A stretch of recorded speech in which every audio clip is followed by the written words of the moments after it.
وہ بھی صرف اپنے خاندان کے لوگوں کو بتائیں گے آپ؟ تمام صحابہ اکرام کو، عشر مبشرہ کو، ان سب کو نہیں بتائیں گے؟ کیسے ممکن ہے؟ اور جس کی بنیاد پر ایک علم کی بنیاد، ایک عمارت کھڑی کر دی گئی،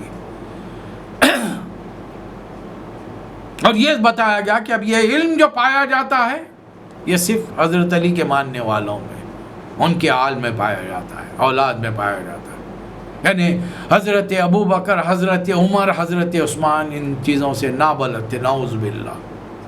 باہر چلی کیا بولتے، ایک دن دو دن گزرے، اللہ نے دیکھا کہ صحابہ کی بڑی اکثریت جو مدینہ میں اس وقت اتنا زیادہ مال و دولت نہیں ہے ان کے پاس، تو فرمایا اشفقتم ان تقدموا بین یدی، ارے تم ڈر گئے اس بات سے کہ تقریر میں گفتگو کرنے سے تمہیں کچھ مال دینا پڑے گا؟ فَإِذْ لَمْ تَفْعَلُوا وَتَابَ اللَّهُ عَلَيْكُمْ فَأَقِیمُوا الصَّلَاةَ وَآتُوا الزَّکَاةَ وَأَطِیعُوا اللَّهَ وَرَسُولَهُ وَاللَّهُ خَبِیرٌ بِمَا تَعْمَلُونَ۔ اچھا ٹھیک ہے، اگر ایسا نہ کرو تو اللہ نے تمہیں معاف کر دیا ہے، نماز قائم کرو، زکوٰۃ دیتے رہو، اور اللہ رسول کی اطاعت کرو، تم جو کچھ کر رہے ہو اللہ سے باخبر ہے۔ ایک دو دن کے اندر یہ حکم جو دیا گیا تھا نبی صلی اللہ علیہ وسلم سے تقلیہ میں گفتگو کرنے کے لیے کوئی رقم پیش کی جائے، فوری واپس لے لیا جائے، واپس لے لیا گیا۔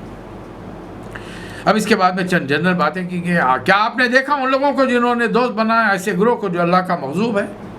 آج ہماری بڑی تعداد ان لوگوں سے دوستی کے لیے مری جا رہی ہے، اور وجہ ایک ہی ہے، پیسہ۔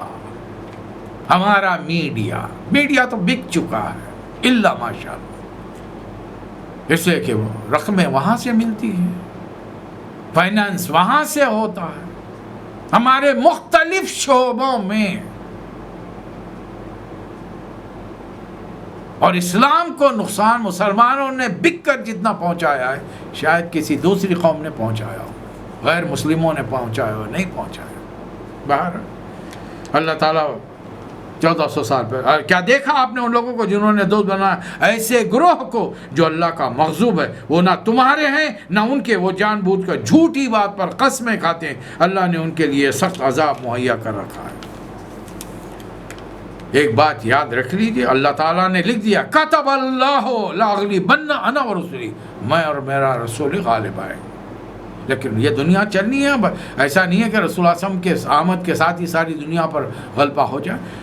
ایک چیز اللہ نے دنیا والوں کو بتا دی کہ محمد صلی اللہ علیہ وسلم نے اپنی حیات مبارکہ میں 23 سال 23 ایئرس کے مختصر عرصے میں ساری دنیا کے اندر پہلی مرتبہ اسلام پر بیس ایک معاشرہ ماڈل دنیا کے سامنے پیش کر کے دکھا دیا، اور 30 سال رسول اللہ علیہ وسلم کے بعد میں 30 سال کے عرصے میں آدھی دنیا پر خلفائے راشدین نے اسلام کا پرچم لہرا دیا۔ اس سے بڑھ کر کیا ہوگا؟ آج دنیا میں جہاں کہیں بھی خیر پایا جاتا ہے یہ اسلام کی برکات ہے۔ ان کے پاس کچھ نہیں تھا، ساری دنیا کے پاس سوائے جہالت کے اور سوائے ظلم ستم اور فساد کے ان کے پاس کچھ نہیں۔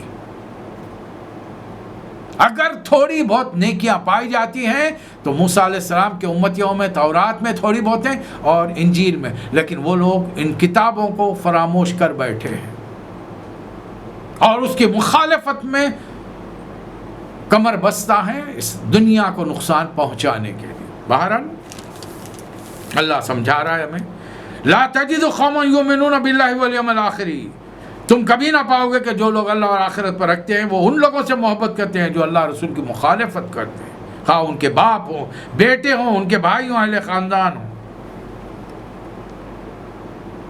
اس کے برخلاف جو لوگ ایمان لائے اللہ تعالیٰ انہیں جنت میں داخل کرے گا جس کے نیچے نہریں بہتی ہیں، وہ اللہ ان سے راضی ہے، وہ اللہ سے راضی ہے۔ اولئک حزب اللہ، اللہم وجعلنا من حزب اللہ من حزبک، اے اللہ ہم کو اپنی جماعت میں شامل فرما، یہ جماعت ہے اللہ کی جماعت، الا ان حزب اللہ هم المفلحون، اللہم وجعلنا من المفلحین،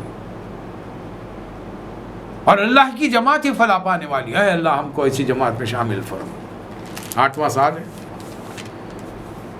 ایک خاتون آئی تھی، رسول اللہ صلی اللہ علیہ وسلم نے ایک خط لکھا تھا مصر کے بادشاہ شاہ مخوقس کو، جنہوں نے جواب میں نبی صلی اللہ علیہ وسلم کا کہ قاصد کا بڑا اکرام کیا، خط کو بڑے احتیاط سے رکھا، حفاظت کی اسے، اور تحفے تحائف دے کر روانہ کیا، یہ کہتے ہوئے کہ مجھے اندازہ تھا کہ وہ آخری نبی ہمارے پاس آئے گا، بہرحال اب آپ نے فرمایا ہے تو میں آپ کے قاصد کا اکرام کرتا ہوں۔ کسی وجوہات کی بنا پر وہ ایمان نہیں لائے۔ 2 خواتین کو بھیجا اور راستے میں حضرت حاتب بن ابی بلتہ رضی اللہ تعالیٰ عنہ نے دونوں خواتین پر تبلیغ کی، دونوں مسلمان ہو گئیں۔ حضرت ماریہ قبطیہ رضی اللہ تعالیٰ عنہ، حضرت سیری، نبی کریم صلی اللہ علیہ وسلم نے حضرت سیری کو شاعر اسلام حسان بن ثابت کو دیا، اور حضرت ماریہ کو جو بے انتہا خوبصورت تھی اپنے لیے مخصوص فرمایا۔ میں نہیں کہہ رہا ہوں کہ حضرت ماریہ خوبصورت تھی، حضرت عائشہ رضی اللہ تعالیٰ عنہا کے الفاظ، خاتون کے الفاظ خاتون کے لیے۔ حضرت عائشہ فرماتی ہیں کہ ماریہ بے حد حسین تھی اور نبی کریم صلی اللہ علیہ وسلم کو بہت پسند آئی تھی۔ آپ نے مسجد کے باہر تھوڑا فاصلے پر حضرت ماریہ کو مکان لے کر وہاں رکھا تھا، اور روایات مختلف ہیں کہ یہ آپ تقریباً روز وہاں پر جاتے تھے۔ ایک دن کی بات ہے کہ حضرت ماریہ رضی اللہ تعالی عنہا کو کچھ نبی صلی اللہ علیہ وسلم سے کام کچھ ضرورت پڑ، کچھ بات کرنا تھا کیا، اور اس دن باری تھی حضرت حفصہ رضی اللہ تعالی عنہا کی۔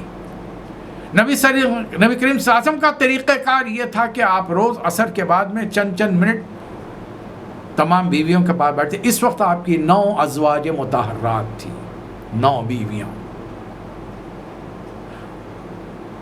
سب سے ملاقات کے بعد آخر میں اس حجرے میں جاتے جہاں جن کی خاتون کی باری ہوتی، جس ام المومنین کی باری ہوتی، آپ وہاں پر جاتے۔ آپ جب حضرت حفصہ کے حجرے میں گئے، آپ نہیں تھی، وہ اپنے والد حضرت عمر بن خطاب رضی اللہ تعالیٰ عنہ سے ملنے کے لیے گئی ہوئی تھی۔ نبی صلی اللہ علیہ وسلم ان کے حجرے میں انتظار میں بیٹھے ہیں۔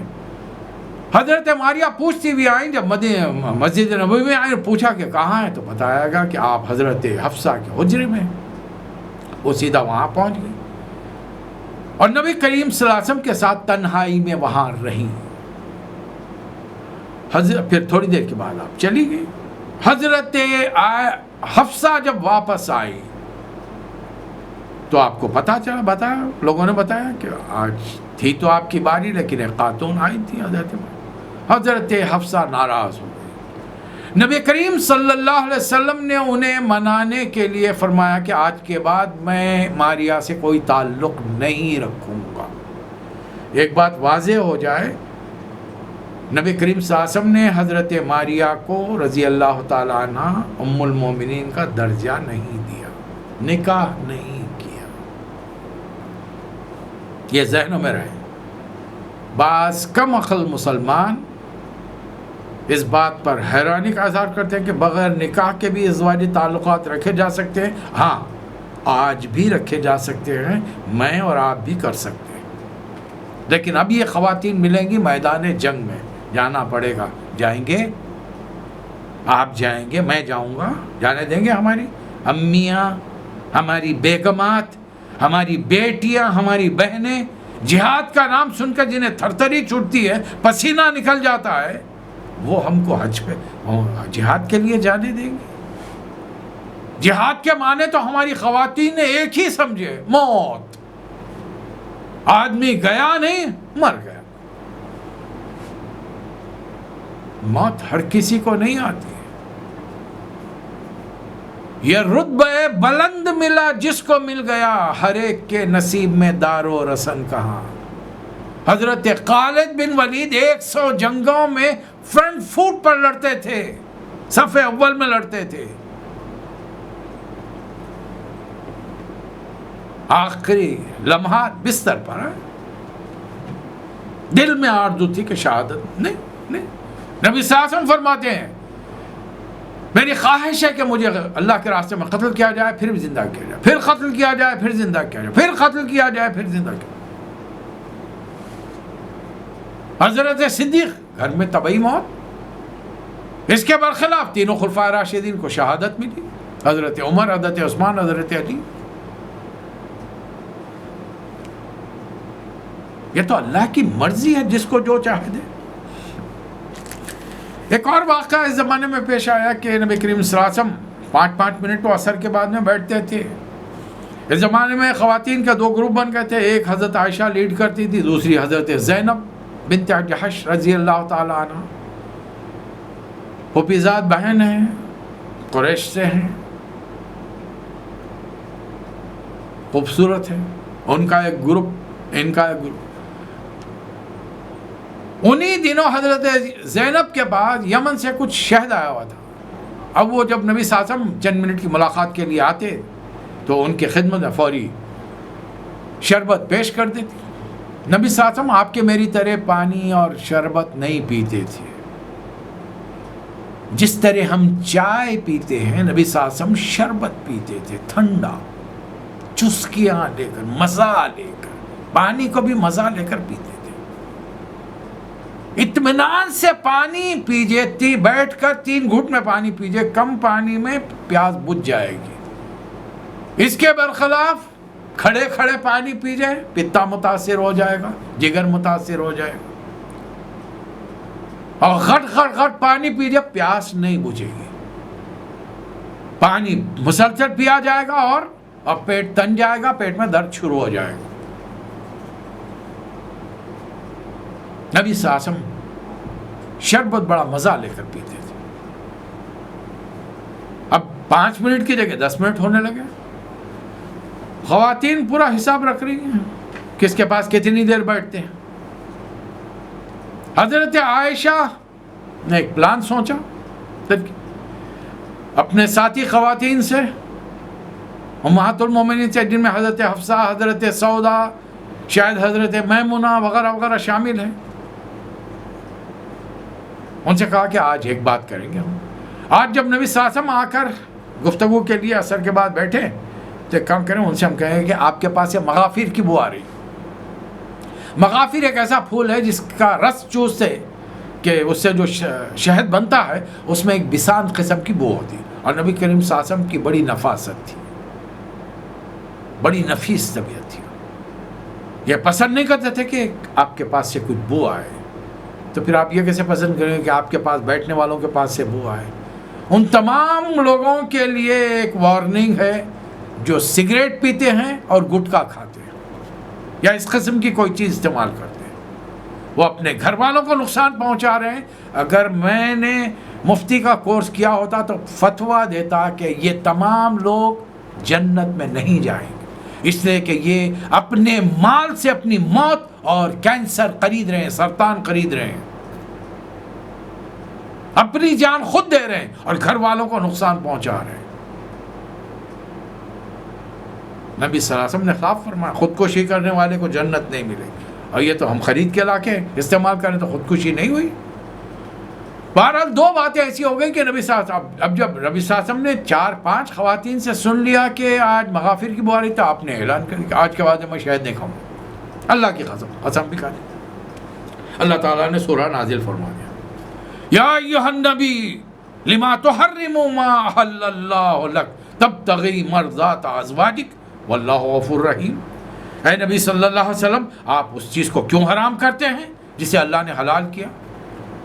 ایک تو یہ کہ لونڈی حلال ہے، اور دوسرے شہد کی جو خوبیاں ہیں، شہد پریزرویٹو ہے، یونانی دوا میں جو سال تک رکھی جاتی ہے، خراب نہیں ہوتی ہے.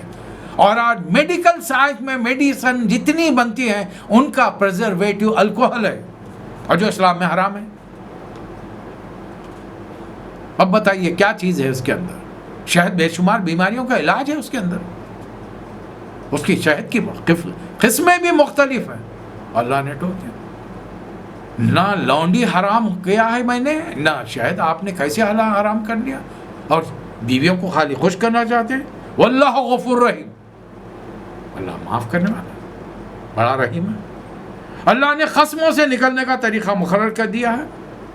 اور یہ پہلی چیز تو یہ کہ جو کام نہ کرنے کی قسم کھائی جائے وہ کام کر لیا جائے. اور یہ کام ہو چکا ہے. حضرت صدیق کے کچھ مہمان آنے والے تھے, آپ کو اچانک باہر جانے کی ضرورت پڑی. آپ نے بڑے بیٹے عبد الرحمن کو بلایا رضی اللہ تعالیٰ عنہ اور کہا کہ جو مہمان آئے انہیں کھانا کھلا دینا. کھانے کی دعوت تھی. اور مہمان آ گئے, انہوں نے کہا کہ بھائی کہاں ہیں ابا؟ کہا کہ ضروری کام سے گئے ہیں, آپ کھائیے, مجھے حکم دیا کہ آپ کو کھلا دو. انہوں نے کہا کہ نہیں, جب تک نہیں آئیں گے وہ ہم نہیں کھائیں گے. تھوڑی دیر کے بعد میں حضرت صدیق تشریف لائے. آتے پہلے بیٹے سے سوال کیا, کھانا کھلایا؟ انہوں نے کہا کہ نہیں, وہ یہ کھانا نہیں کھانا چاہ رہے. اب غصے میں آ گئے, اللہ کے قسم میں تو نہیں کھاؤں گا. ادھر مہمان بیٹھے ہوئے ہیں. پھر آپ نے رجوع کر لیا, جا کر مہمانوں کے ساتھ بیٹھے, کھانا کھائے اور فرمایا کہ میں نے اپنے قسم سے رجوع کر لیا ہے. چیز سے رجوع کر لینا یہ توبہ کے برابر ہے. لیکن یہ کہ 3 دنوں کے روزے رکھے جائیں یا پھر 10 فقیروں کو کھانا کھلایا جائے. ایک اور موقع پر نبی کریم اللہ تعالیٰ نے سورہ نازل فرما دیا باقاعدہ. مختصر سورہ ہے, 12 آیتیں ہیں. ایک اور اس میں واقعے کا ذکر ہے. اثر النبی الی بعض ازواجہ حدیثا, ایک بیوی سے حضرت عائشہ سے نبی کریم صلی اللہ علیہ وسلم نے ایک خاص موقع پر ایک بات کہہ دی. اب خواتین کا پرانے زمانے میں بڑا مشہور تھا, خواتین بات کو پیٹ میں نہیں رکھ سکتی. آج کل تو مردوں کا یہ حال ہے. دفتروں میں, کاروباروں میں, فیکٹریوں میں دیکھیے, سوائے چمی گوئیوں کے, ایک دوسرے کی غیبت چغلی کے کچھ ہوتا نہیں. بعض لوگوں کو تو عادت ہوتی ہے دفتر میں بیٹھ کر چپراسیوں کو بلا کر پورے دفتر کی خبریں تھے. انہوں کیا کر رہے تھے, انہوں کیا کر رہے تھے, انہوں آج کیا کھائے, انہوں یہ کام کرے نہیں کرے, کس سے بات کرے, کمپیوٹر میں کیا دیکھ رہے تھے, ایک ایک چیز کی اطلاع لی. کس لیے؟ ان تمام چیزوں سے ہم کو احتیاط کریں. اللہ تعالیٰ نے فوری نبی کریم صلی اللہ علیہ وسلم کو بتا دیا کہ آپ نے جس بیوی کو خاص بات بتائی تھی انہوں نے دوسری سے کر دیا. نبی صلی اللہ علیہ وسلم نے ذرا سختی سے پوچھا, ایک دم سختی بھی نہیں کی, ایک دم نرمی بھی نہیں کی, بلکہ عرف بعضہ عارض عن بعض, کسی حد تک درگزر سے کام لیا, کسی حد تک. اب حضرت عائشہ نے پوچھا, من انبا کہا تھا, کس نے اطلاع دیا آپ کو؟ رسول اللہ صلی اللہ علیہ وسلم نے یہ نہیں فرمایا کہ مجھے معلوم ہو گیا بھائی, نہیں, سیدھی بات, ہمیشہ 2 ٹوک کم الفاظ میں سیدھے جملے بیان کریں. نبی کریم صلی اللہ علیہ وسلم نے فرمایا نبانی العلیم الخبیر, العلیم الخبیر, مجھے اس نے اطلاع دی جو ہر چیز کی خبر رکھتا ہے, جو ہر چیز سے واقف ہے. دراصل یہ مسئلہ بہت بعد میں معلوم ہوا. حضرت عبداللہ بن عباس کو پتہ نہیں, بڑی تشویش تھی کون ہے یہ 2 خواتین. نبی صلی اللہ علیہ وسلم کے بعد میں حضرت عمر جب خلیفہ بنے, ایک بار یہ حضرت عمر کو وضو کرا رہے تھے, پانی ڈال رہے تھے. نبی صلی اللہ علیہ وسلم کے چچا زاد بھائی ہیں, لیکن حضرت عمر کے احترام میں ان کی جلالت, ان کی خلافت, ان کا علم, ان کا تدبر, ایک ایک چیز, ان کا روب داب. وضو کراتے پانی ڈالتے پوچھا کہ امیر المومنین وہ 2 خواتین کون تھیں؟ فرمایا کہ اور کون تھی؟ ایک عائشہ, دوسری میری بیٹی حفصہ. ایک نے دوسرے کو اطلاع دی, اللہ تعالیٰ نے بات کھولی. اس لیے اب یہ بتایا گیا, ایک حکم بتایا جا رہا ہے, اگر کسی کے گھر میں لوگ بڑے بڑے عہدوں پر ہو, نبی کریم صلی اللہ علیہ وسلم سربراہ مملکت ہے, ان کے گھر کے ہر آدمی کو احتیاط سے گفتگو کرنی ہے. یہ نہیں کہ لوگوں کے سامنے ہر چیز بول لیتے پھرے, بتا لیتے پھرے. بہت ساری چیزیں راز ہوتی ہیں. پھر اب گروہ بندیاں ہو گئے, ایک گروپ ادھر بیٹھا ہے خواتین کا, 2 بیویوں کے 2 گروہوں کے. اللہ تعالیٰ نے دھمکی دے دی, ان تتوبا الی اللہ فقط سقط قلوبکما, اگر تم اللہ سے توبہ کرتی ہے تو تمہارے لیے بہتر ہے, ورنہ تمہارے دل سیدھے راستے سے ہٹ گئے ہیں.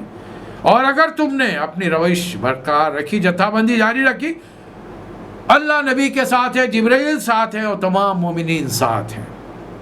اور ایک چیز اور کان کھول کر سن لو, عسا ربہ ان طلقکن, اور اگر اللہ تعالیٰ کے حکم سے نبی تمہیں طلاق دے دے تو اللہ تمہاری ان یبدلہ ازواجا خیرا منکن, تم سے بہترین خواتین لائے گا. بہترین خواتین کی تعریف کیا ہے؟ مسلماتین, فرما بردار, اطاعت گزار, توبہ کرنے والیاں, عبادت کرنے والیاں, روزدار, چاہے وہ مطلقہ ہوں یا بیوہ ہوں. پھر اللہ تعالیٰ ایک کامن آیت عام مسلمانوں سے, یا ایھا الذین آمنوا قوا انفسکم واہلیکم نارا, اے لوگوں جو ایمان لائے ہو اپنے آپ کو دوزخ سے. اس کو میں نے کب استعمال کیا تھا؟ جب رسول اللہ صلی اللہ علیہ وسلم کو اللہ تعالیٰ نے حکم دیا تھا کہ اپنے گھر والوں تک اسلام پہنچاؤ، مکہ مکرمہ میں چوتھے سال کے شروع میں، اور جس کی دلیل میں نے کیا دی تھی، رسول اللہ صلی اللہ علیہ وسلم نے فوری آواز دی، صفیہ میری پھوپھی، عباس میرے چچا، فاطمہ بنت محمد، مجھ سے جو چاہیے مانگ لو، اور قیامت میں جو چیز تمہارے کام آئے گی وہ تمہارے اعمال ہو۔ بچو اس دوزخ کی آگ سے جس میں ڈالے جائیں گے انسان اور پتھر، اور جس پر ایسے سخت گیر فرشتے مقرر ہیں کہ اللہ کے کسی حکم کی نافرمانی نہیں کرتے۔ اے کفر کرنے والوں، آج معذرتیں مت کرو، آج تمہارے اعمال کا بدلہ دیا جا رہا ہے۔ اے لوگوں جو ایمان لائے ہو، غلطیاں ہو گئی تو توبوا الی اللہ توبۃ نصوحا، اللہ کے دربار میں سچی توبہ کرو تاکہ اللہ تمہارے گناہوں کو معاف کر کے دوزخ سے بچا کر جنت میں داخل کر دے۔ قیامت کے دن اللہ تعالیٰ اپنے نبی کو اور ایمان لانے والوں کو شرمندہ نہیں کرے گا۔ نور ان کے آگے آگے دوڑ رہا ہوگا، وہ اللہ سے دعا کریں گے، ربنا اتمم لنا نورنا، اے اللہ نور مکمل کر دے۔ اب اللہ تعالیٰ حکم دے رہا ہے، یا ایھا النبی جاہد الکفار والمنافقین واغلظ علیہم۔ اب جو رویہ کافروں کے ساتھ ہوگا وہی رویہ منافقین کے ساتھ، سختی کے ساتھ پیش آئی ہے نبی صاحب۔ اس کو سورہ توبہ میں بھی ایک بار پھر دہرایا گیا۔ 3 آیتوں میں 3 مثالیں دی گئی۔ نبیوں کی بیویاں ہیں حضرت نوح اور لوط علیہ السلام کی بیویاں، تحتا من عبادنا صالحین، میرے صالح بندوں کی بیویاں تھیں، ان کے ماتحت تھیں، لیکن انہوں نے نبیوں پر ایمان نہیں لایا، قبول نہیں کیا۔ تو اللہ نے کیا کیا؟ باوجود نبی سے رشتہ رہا، ازدواجی تعلق رہے، برسوں ان کے اولاد کو پیدا کرتی رہی، اس کے باوجود اللہ نے ان سے کہہ دیا قیلت ادخلوا النار مع الداخلین، داخل ہو جاؤ آگ میں داخل ہونے والوں کے ساتھ۔ کس کی بیویاں؟ نوح علیہ السلام، 950 سال تبلیغ، لوط علیہ السلام۔